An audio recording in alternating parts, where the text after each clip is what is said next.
Hello student, आज हम लोग क्रेब्स साइकिल के बारे में डिस्कशन करेंगे कि क्रेब्स साइकिल जो 10 स्टेप प्रोसेस होता है और वो 10 स्टेप प्रोसेस कैसे चलता है, उसका साइकिल कैसे होता है, उसको हम लोग देखेंगे। तो क्रेब्स साइकिल डिस्कवर किया गया था एक साइंटिस्ट थे हैंस क्रैब के द्वारा। और क्रेब्स साइकिल का एक और नाम होता है, इसे हम लोग बोलते हैं also called citric acid cycle.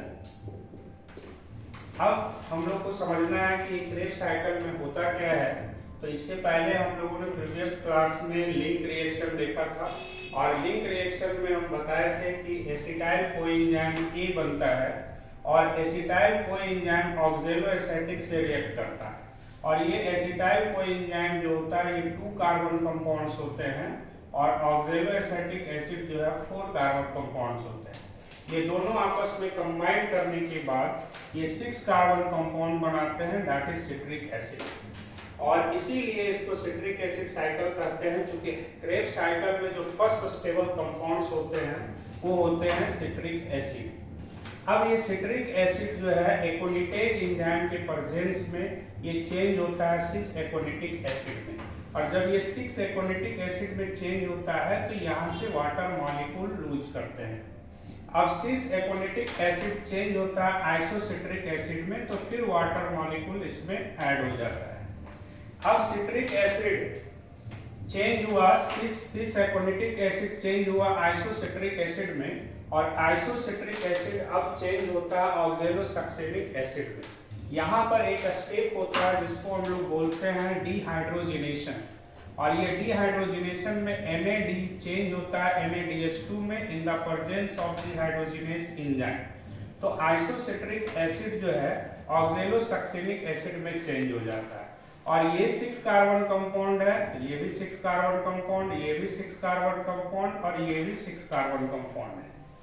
अब क्या होता है कि oxalosuccinic acid change into alpha ketoglutaric acid और अल्फा कीटोग्लिसरिक एसिड जो होता है ये 5 कार्बन कंपाउंड्स होते हैं। तो अब होता क्या है कि यहाँ पर एक प्रोसेस होगा डी कार्बोऑक्सिलेशन।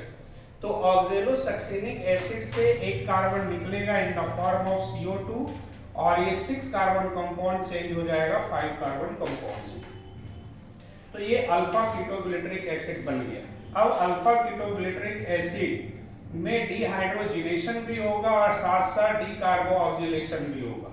तो जब अल्फा कीटोग्लिसरिक एसिड चेंज हो जाएगा सक्सिनाइल कोएंजाइम ए में, तो ये है 5 कार्बन कंपाउंड और ये है 4 कार्बन कंपाउंड। तो यहाँ पर डी कार्बोऑक्सिलेशन होगा और CO2 से कार्बन के रूप में CO2 निकलेगा।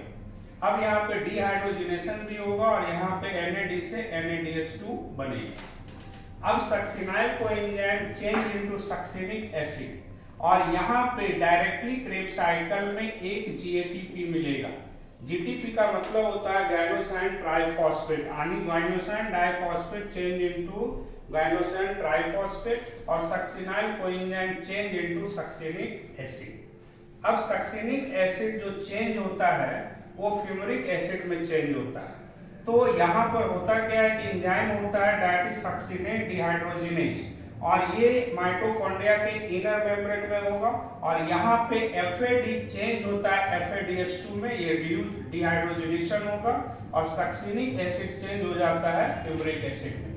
Fumaric acid in the presence of fumarase enzyme change into malic acid और ये फ्यूमरिक एसिड चेंज हो जाएगा मैलिक एसिड में और मैलिक एसिड में फिर से डिहाइड्रोजिनेशन होगा और NAD से NADH2 बनेगा और malic acid change into oxaloacetic acid. तो इस तरह से ये पूरे क्रेब्स साइकिल चलते हैं। अब क्रेब्स साइकिल में जब हम लोग देख रहे हैं तो यहाँ पे 2 ही प्रोसेस देखने को मिलता है, या तो डी कार्बोऑक्सिलेशन या तो फिर हम लोग को देखने को मिलता है डिहाइड्रोजिनेशन।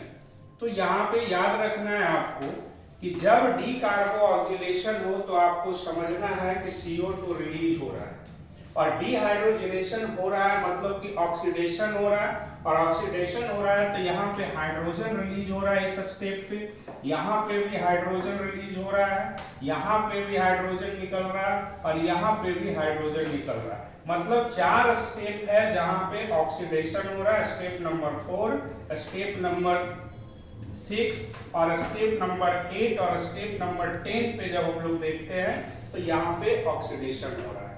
तो इस तरह से पूरा जो है ये क्रेब्स साइकिल पूरा होता है।